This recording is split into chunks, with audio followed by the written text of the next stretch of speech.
Hallo und welcome to Gegenpressing, the Bundesliga podcast. I'm Manufred, he's Stefan Bienkowski. This is the Germany-Hungary reaction show. Stefan, Germany dropped points late. Penalty given against Koch. We will get into that as well. But yeah, how's it going? How has your start to the week been? Yeah, I'm doing very well. It's getting very cold here. It's getting very wintry here. It's about -2, -3 right now, which means I'm walking the dog with great difficulty, 2 or 3 times a day. The dog loves it. She's got a full coat. She's like an Arctic fox, basically, so she loves it.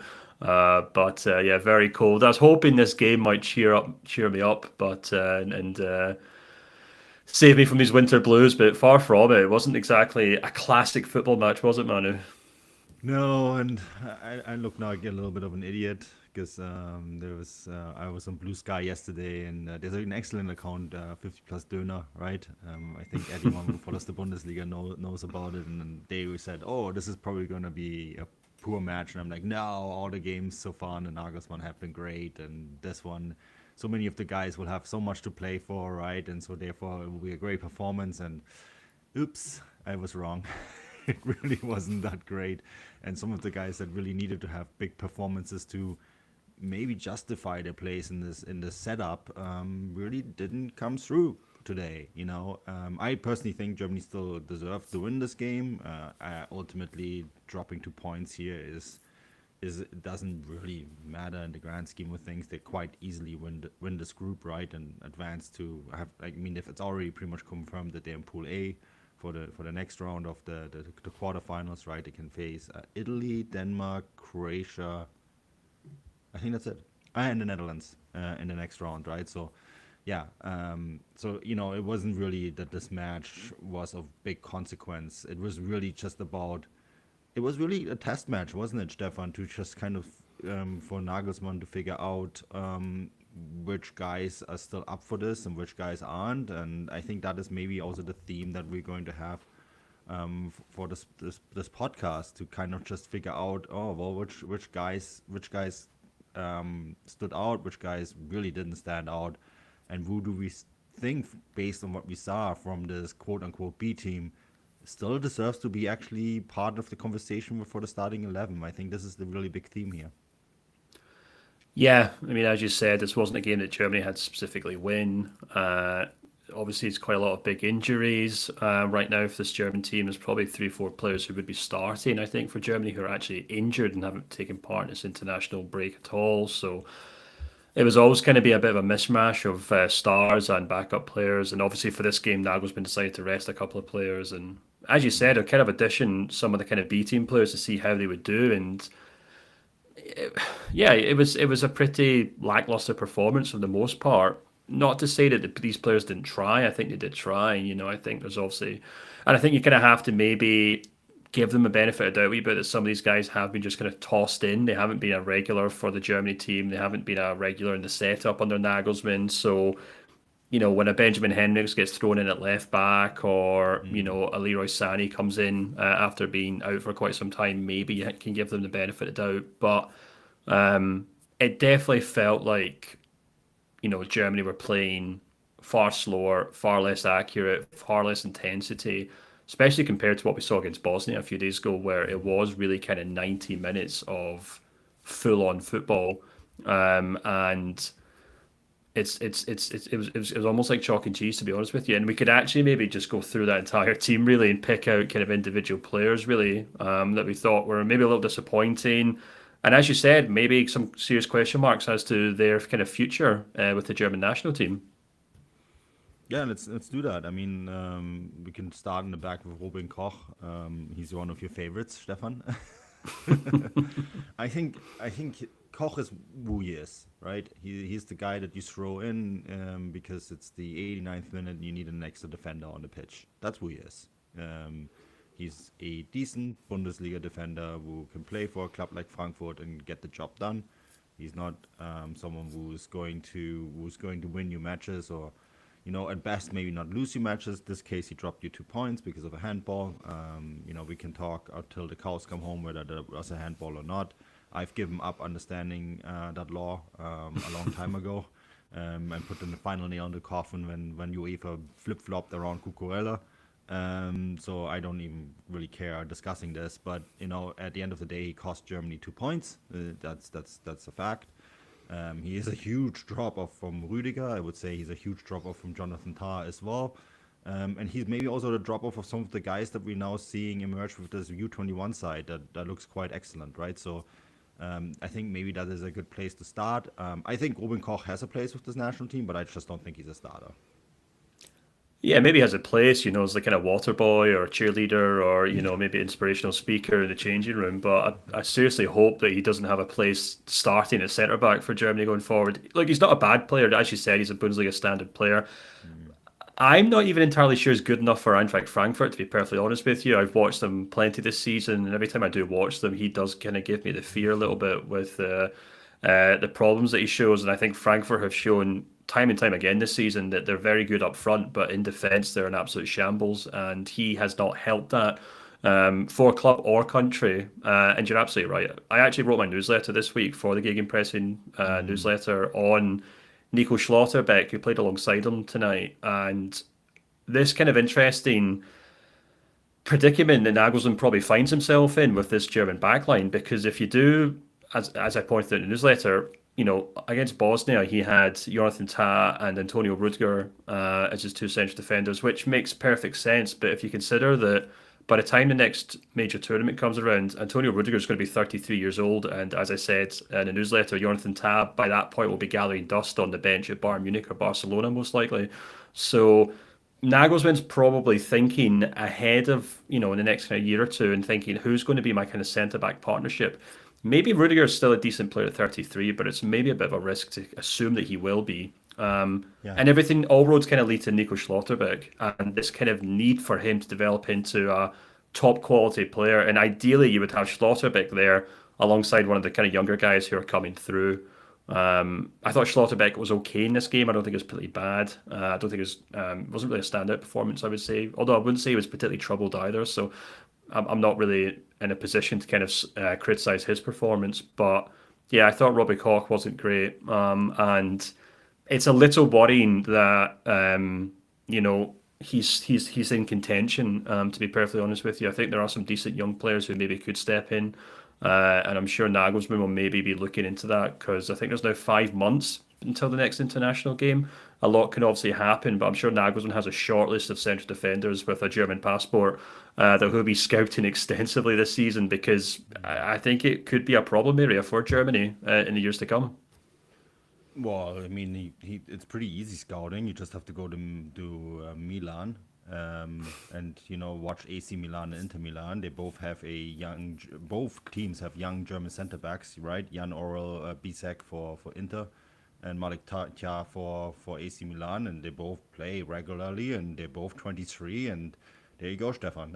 Is your answer. And I suspect that we see those guys in this team pretty soon. They're 23 years old. They're an ideal age. They have played in a European top 5 league on a pretty steady basis. They offer you something that maybe defenders that play more in the Bundesliga don't quite give you. That steadfast, just solid defending. That Antonio Rüdiger, you have to remember too, when he left Stuttgart, he went to Roma, right? And a lot of a lot of what we see from Rüdiger today was that craft got learned in the Serie A. So Bisek and Tja, I think those are the names that jump out to me right away, and I think it's guys that we'll probably see in the spring. Yeah, you'd certainly hope so. I mean, I'm a little surprised that they haven't actually been brought forward yet, and I don't think we really learned anything from Robin Koch playing in these internationals. He's not going to be a starter going forward. I don't even think he's going to be a backup going forward. And the sooner they can bring through these guys, the better. But as I said, going forward, I still think we still need Nico Schlotterbeck to kind of bridge that gap between Rudiger and maybe the next generation. So it's something to keep an eye on. I don't think it's a huge problem right now. Obviously, Germany's defensive record in 2024 has been absolutely fine. Although I think they maybe did look a little suspect. They gave away quite a lot of chances against Bosnia, which we kind of forget because they created a lot of chances. And then tonight as well against Hungary, they gave away a few chances. And maybe that's Robin Koch's problem. Maybe it's defense's problem. Maybe it's the fact that I thought Robert Andrich looked very rusty in this game, like a lot of Leverkusen players have looked this season. So that's something to maybe consider as well. But yeah, defense wise, I think everything else looks more or less in shape. Joshua Kimmich is kind of settled into that right back position perfectly well. He's quite happy there. Obviously, at left back, we've got plenty of options there with Mittelstadt and David Raum. And of course, Benjamin Henriks did a pretty decent job, I would say, at left back. He's obviously done it plenty of times at club level. And I was kind of joking with the subscribers that that's a classic Nagelsmann move to kind of call in Benjamin Henriks. He's like his kind of go to handyman for just about any position. He's like, can you play right back, left back, defensive midfield? He'd probably stick him in goals if he had to. But he did a perfectly good job there. So aside from that centre back position, I'd say the defense looks pretty solid. Well, I also think that it's only a matter of time until Nathaniel Brown comes being called up. He's been excellent for Frankfurt, and he's excellent for the U21. So I think there is actually quite a lot of depth there, it seems. Let's go to midfield. You already mentioned Andrich. I just feel bad for whoever has to play next to Nemcha at the moment because I know he scored, but. And I know that Dortmund paid 35 million euros for him, and I know that within the industry there is this belief in the player and what he can bring. And I mean, that sort of mindset, this steadfast belief by people who work as coaches and scouts, and getting paid a lot more money than either one of us to judge players, seem to really think highly of him. It's a similar vein than Emre Can, and I just struggle to see it. I know at the beginning of last year I wrote a little article on Nemcha when Dortmund sold Bellingham, right, and what he could bring to the field, and that there is tons of potential there and everything. But every time I see him play, it just feels pedestrian. It feels like there isn't enough there to really become this box-to-box aggressive leader on the field. I mean, where he differs to Emre Can, at least he doesn't show this overly aggressiveness, but maybe that's exactly what he needs. But he just seems like a very overrated player at times, Stefan, and it seems like he was giving this platform to shine, minutes to play by Julian Nagelsmann to show whether he can be an alternative to Angelo Stiller, Pavlovic, Kimmich. Goretzka is now getting a run of games again for Bayern Munich, it looks like, right? So we'll see where that leads to. And I don't know if he's done anything to justify future call-ups in my books. Yeah, he's a deeply frustrated player, isn't he? I think obviously Dortmund kind of picked him up in that kind of mad dash hurry to try and find replacements to Jude Bellingham. They obviously had a huge amount of money in their back pocket to sign players. They picked up him, they picked up Marcel Sabitzer. I'm trying to remember if that was when he picked up Sully Özcan. I don't think it was. I think that was the year before, and he moved on. But, I think they kind of thought, instead of trying to find a direct replacement to Jude Bellingham, we'll sign 2 or 3 players and hope that if we mash them together in the team, they can kind of be that player. Marcel Sabitzer obviously comes in with the experience. He has the technical ability. He has he's a proven player at Bundesliga level, and then I think they kind of hoped that Nemcha would be this kind of physical box to box player that Jude Bellingham was for Germany.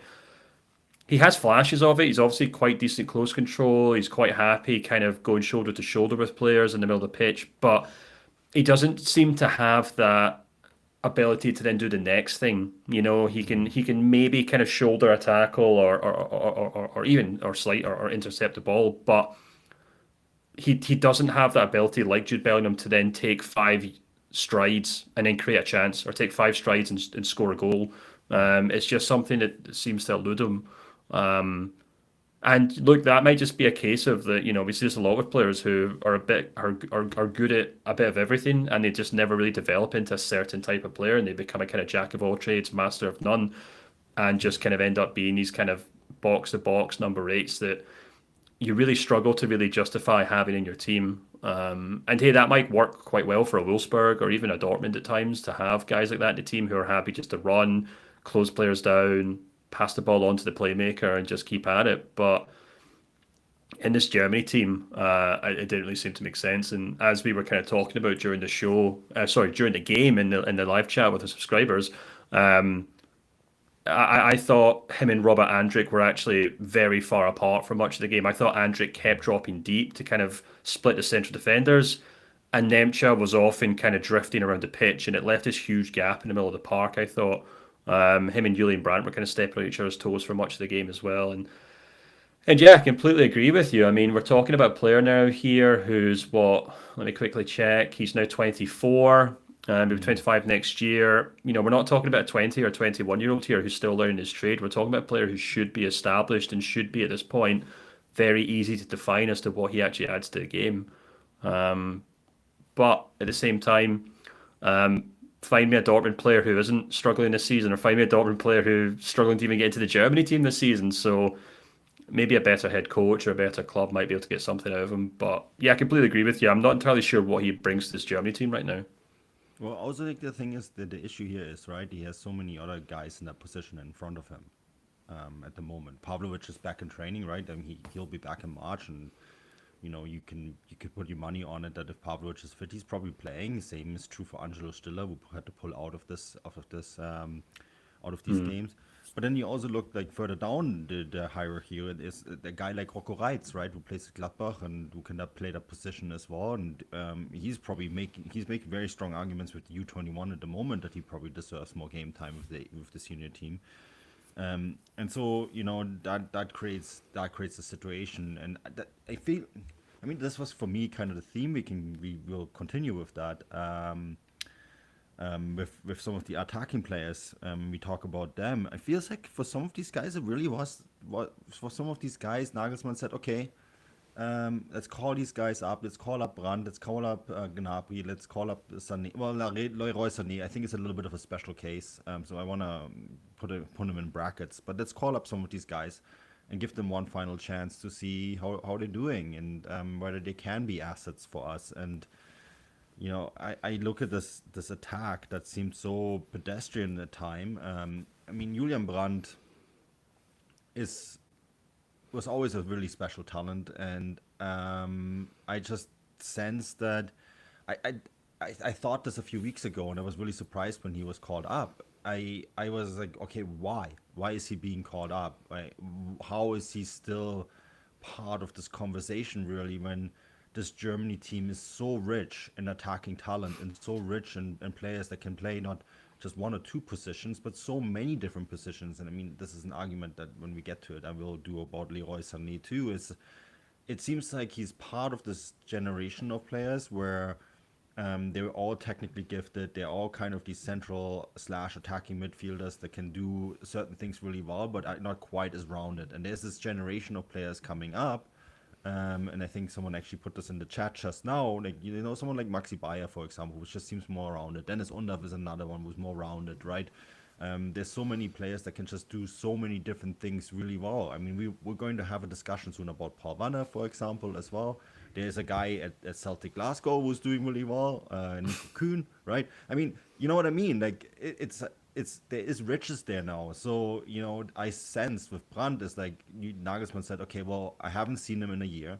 Let's see how he does in this environment. And if you Brandt, okay, I haven't been here in a year.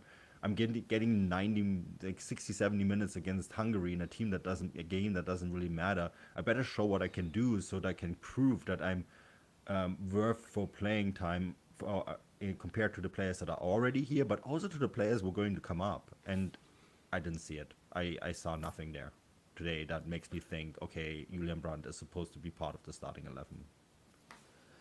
Yeah, I completely agree with you. I think Brian's such an interesting one because I think he actually is an unfortunate yardstick to use to gauge just how impressive guys like Florian Wirtz and Jamal Musiala are, in the sense that like Musiala and Wirtz both play almost identical positions to Julian Brandt, but they've got so many more strings to their bow in the way that, and I think the key thing is that's always let Julian Brandt down, in my opinion, and maybe this is just a perception thing because I know he does do a lot off the ball, and when you do watch Dortmund live, you realise he is running around, he's getting stuck in. I know he kind of has his reputation for being a bit of a pretty boy, and he looks like he should be like the lead singer of NSYNC or something like that. But he does get stuck in, and I do appreciate that. So I know that's unfair, but he just doesn't really seem to have the tenacity of Wirtz and Musiala in the sense that if they lose the ball or they misplace a pass or a shot doesn't come off, they get stuck in and they do it again and again and again and again. And that's the thing I love about both of them.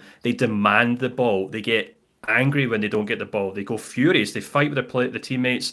They blow up. Well, they don't really blow up, but like you can see on the pitch, they demand that center of gravity is shifted towards them every time the ball comes down the pitch. And everything has to go through them. It's the same at Leverkusen, it's the same at Bayern Munich. And when they both play for Germany, they realized, okay, we know how to. You're the yin to my yang, or whatever else, and they both just kind of share that spotlight perfectly well, and it's a wonderful system. Julian Brandt has weirdly never had that aspect to his game. He's got wonderful finesse. He's an outstandingly technical player when he wants to be. He can take any touch. He can make any pass. He can make any shot. He has routinely for the last 5 or 6 seasons been Dortmund's not only their best playmaker, but at times their only playmaker. It's crazy how much that club relies on them. I was actually in a Dortmund message board a few days ago on Reddit, and someone put up a post about saying, Julian Brandt, how does this guy still get a game? And there were so many Dortmund fans being like, you have no idea what you're talking about. This guy has been dragging Dortmund into the top six for the last kind of couple of years. And I appreciate that. I think he is like a almost underappreciated servant for Dortmund. But he just doesn't have that aspect of his game that Wirtz and Musiala have, I think. And that was so evident in this match where you do see him kind of drifting through the lines, and you could maybe be polite and say like, oh, he's been mercurial, he's been that kind of quiet kind of playmaker, he's just waiting for the right time to pounce. But and maybe there is an aspect of that works, but I just think compared to Musiala and Wirtz, he just lacks the leadership, he lacks the responsibility which you need to be a playmaker and to start for Germany in those positions. I think you could probably apply the same thing to Nemcha actually as well, where you're absolutely right. When guys like Pavlovic and Angelo Stiller come in, they're younger than Nemcha, and they step into this game into this team, and they're like, "Give me the ball. I'm going to dictate how we play this game. I'm going to dictate how we pass. Nothing is getting out of defense without me touching it first." And Nemcha doesn't have that. And maybe it's a coincidence that we're just talking about two Dortmund players here, but I think you're absolutely right in saying both of them. Not just in this game, because it's not really fair to blame him on just a 90-minute match in a Nations League game. It doesn't really matter. But I think you could say that for much of Julian Brandt's career, really, that he's always been that kind of 9/10ths of a player who's lacked that kind of final thing to make him a great player. And I think now that Germany have guys like Florian Wirtz and Jamal Musiala in the team, it actually allows us to now almost retrospectively be like, that's what Julian Brandt didn't have. That's why he never became that star player for Germany. Yeah, like when I look at Brandt and I compare him to Wirtz and Musiala, which is so unfair because those two players are going to be some of the best players in the world, right? But he just lacks that deep penetration as an attacking player, right? He doesn't have that ability to get beyond that final attacking line. And that's, so true for a lot of these players of his generation, and which is why there was maybe such a big drop off from the 2014 World Cup generation, and then, the 2018 World Cup, the 2022 World Cup generation, and then ultimately with Musiala and Wirtz emerging, a lot of that got fixed. And I think that is a really big part of this game. And it's not just Musiala and Wirtz. Obviously, when those two play, it's better, but there also is more players now coming up that can play a deep pass more effectively. And again, I'm going back to Stiller and Pavlovic and those guys, right? Who can really add something to that attacking line. And so there's this kind of like half mid generation of players that kind of seem to be a little lost. I call them the generation Werner because they're all that kind of age. And even another guy that stands out to me is Kai Havertz. Someone actually just put it in the chats, right? He yeah, and I agree fully with Flipsicle here. He managed to change his game dramatically. I mean, today is a great example. He comes off the bench, right? And with what was it, 60 seconds, 65 seconds, he hits the post with a fantastic volley. Right away, dangerous. And that I think is maybe what is lacking from some of these other guys in comparison to the Wirtzes and the Musialas and the Havertzes, or even, Dennis Undorf has that too. Tim Kleindienst, I thought was fantastic against Bosnia. He really showed how well integrated he was in the game, and really managed to get into that final third and managed to get into these what the Germans call Schnittstellen, right? These in between the lines where you can really be dangerous, and so he fits that system quite well as well. And it's kind of just fascinating how all these players have it, and Germany is increasingly going back to these guys, and that's I think also why there has been such a massive turnaround for this national team, because all of a sudden you have players that are able to get beyond the final defensive line and create dangerous situations, and unfortunately there's some players that just don't have it, and then you kind of need to move on from them. Yeah, I mean, I was going to make the point that it's almost quite interesting that we're having this discussion about Germany because the whole point of Nagelsmann coming in was that he was going to be a breath of fresh air from the Hansi Flick era, where Flick, whether because he felt like he was in an impossible situation where he had to stand by so many players that when he was assistant manager he built up a huge reputation with or relationship with, but Julian Nagelsmann was able to come in as the new guy and say, look, I'm I'm starting something new here. I don't care if you won the World Cup with Yogi Löw. I don't care if you're Hansi Flick's best friend. I need to build a new squad here, and that's what he's done really effectively in 2024. To the point where we were talking about going into the Euros that we were amazed that he managed to turn things around so quickly. Um, it's interesting though that we still do kind of have these kind of 4 or 5 players from the previous generation who, as you say, have now more or less proven that they're not quite good enough for Germany, but are still kind of getting a look in. And I suppose if I was going to try and be polite, or maybe try and say that Nagelsmann is trying to be diplomatic about this, I would say that he maybe doesn't want to do too much too soon. He can't just drop 25 players and call up 25 new players. But you would like to think that kind of going forward, especially in 2025, that over the next 5 months before the next game, Nagelsmann will start to think, right, I gave Julian Brand or Gnabry or Leroy Sané or Robin Koch their swan song. They got a few games out of me. They didn't do particularly well.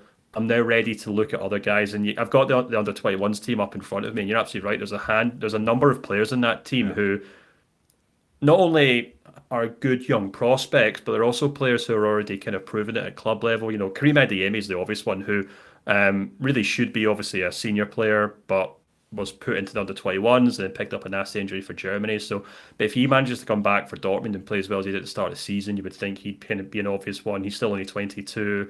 Paul Vanner's another one who we've spoke about. Brian Gruda, who someone was talking about in the chat, is obviously one as well. We'll have to see how they do. Angzar Knauf, Yeah. Eintracht Frankfurt's actually one that I kind of wanted to mention as well. He's kind of really low key, really stepped up his game, I thought, at Frankfurt this season. It's maybe gone under the radar because Marmoush and Hugo Ekitike are obviously kind of stealing the headlines, but I think I suspect every time Dortmund catch a Frankfurt game, they're probably furious that they let that guy go because he's really developing into a great player. And then obviously defensively, you've got guys like Nathaniel Brown as well, who, as you mentioned, I don't know if you mentioned on this live stream or in the subscriber chat that you'd like to see them get called up. So Yeah. there's 5 or 6 players there who could easily kind of step into the positions that we've talked about on the show here. And maybe, if we were playing Football Manager or FIFA, then you'd be like, yeah, of course, you just bring in the young player and replace him with the old player. But obviously, I think Nagelsmann's got to do a lot more diplomacy there. He can't just be cutting guys left, right, and centre because everyone's friends and you don't want to be kind of ruining the atmosphere there. But I suspect that Nagelsmann will have a lot of these guys on his short list. Not to mention the guys that you mentioned, obviously, for example, in Italy, playing in Italy and stuff like that, who over the course of the next 12 months, I reckon we'll probably see a lot more of them. And this game tonight just kind of proves that we definitely need them. Yeah. Should we end like last time on Leroy Sané and what to do with him?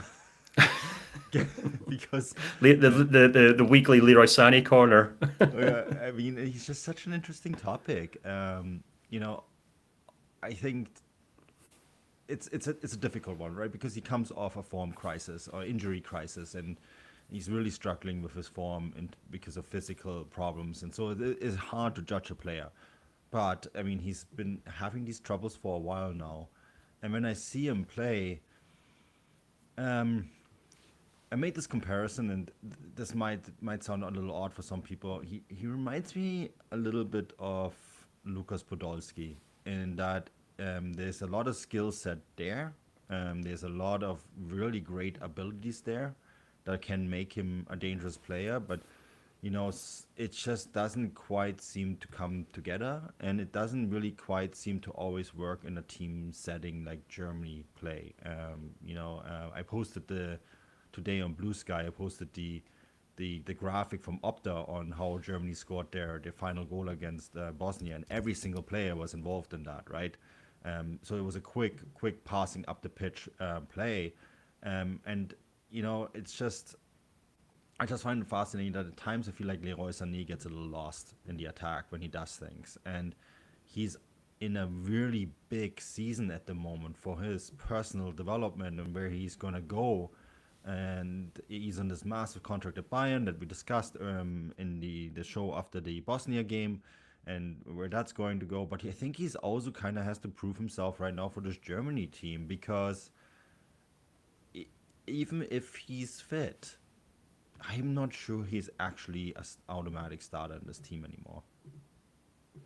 This is Leroy Sané, of course. You're still Mm-hmm. talking about, yeah. It's my thing with Leroy Sané has always been that he's one of these players that if he's only 85 or 90% fit, he actually looks about 50% fit. He needs Yeah. that full 100% fitness to be at his sharpest. He has to. He's a player who relies on his explosive pace, his touch, his ability to kind of, you know, drift by defenders with ease, and you just can't do that unless you are 100% fit all the time. And unfortunately, he's just a player who just racks up far too many injuries. And I think we forget in the modern game that just because the players come back from an injury, it never means they're actually 100% fit. And more often than not, they can actually take 3 or 4 weeks to get back to their full fitness. They need games to get back to full fitness, so it means they have to sacrifice a few. And hey, maybe Sani, Bayern, and Germany and Nagelsmann agreed that like, yeah, we'll use these 2 games to kind of build his fitness back up, and in 5 or 6 weeks we might be talking about how Sani looks back to his best because he Yeah. has managed to kind of get back to that. But the problem with Sani is that there's always another injury over the horizon, unfortunately for him. We saw last season, I thought, the very best of him when he played alongside Harry Kane, almost as a number 10 or as a second striker. I think that's his best position. I think there's a kind of um, it's very easy to kind of play him out in the wing and then kind of assume that he's a winger when I actually think he's more of an inside forward. He's a player who likes to get into the box, likes to play 1-2s, which he does tremendously well with Harry Kane, or at least did last season. So it'll be interesting to see where Vincent Kompany plays him now that he is kind of back and fit. But the problem for Germany and indeed for Bayern Munich is that the best player in Germany plays number 10 for Bayern Munich and for Germany, which is Jamal Musiala. And one of the big issues that's going into this summer was that, if Bayern want Musiala to sign a new contract, there's just no way Vincent Kompany's pushing him out left to accommodate Leroy Sané. So I suspect we'll probably see Sané kind of staying out in the wing. Hopefully gets back to his fitness and hopefully kind of looks back to his old self. But the unfortunate thing is he's just not a reliable player that you can hope to play 40, 50 games a season and rack up, 50 goals and assists, and certainly not a player that you can rely on for Germany as well. So we'll need to see what happens with him in the future. We talked about it in a recent show in terms of what we do next with, or not what we do next with Sani, but what Bayern do next with Sani and what he does next himself. It'd be nice to see him kind of get game time, but it really relies on his fitness and whether he can kind of stay fit. And I know that sounds like a bit of a cop out of an answer, maybe, but that's really what it comes down to. When he is fit 100%, I think he's a great player, but it's just so rare. Yeah. And I think we're now getting to this point now where Germany and Bayern don't really need him anymore, and that's the worrying thing about it all, I suppose. Yeah, totally. I mean, it's such a fascinating story. I think one that we probably will have to come back to. And also, the Musiala numbers are slowly but surely getting leaked. Contract until 2029, a package of 120 million euros altogether. It's, whoa, he's getting paid. Oh my God. Deservedly so. But when that happens, we'll probably break that down in depth. Yes, you mentioned the Substack already, Stefan. Yours is up on Schlotterbeck. Great read.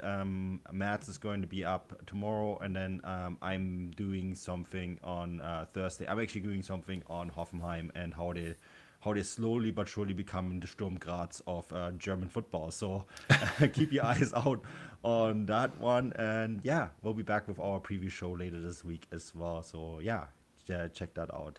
Until next time, auf Wiedersehen.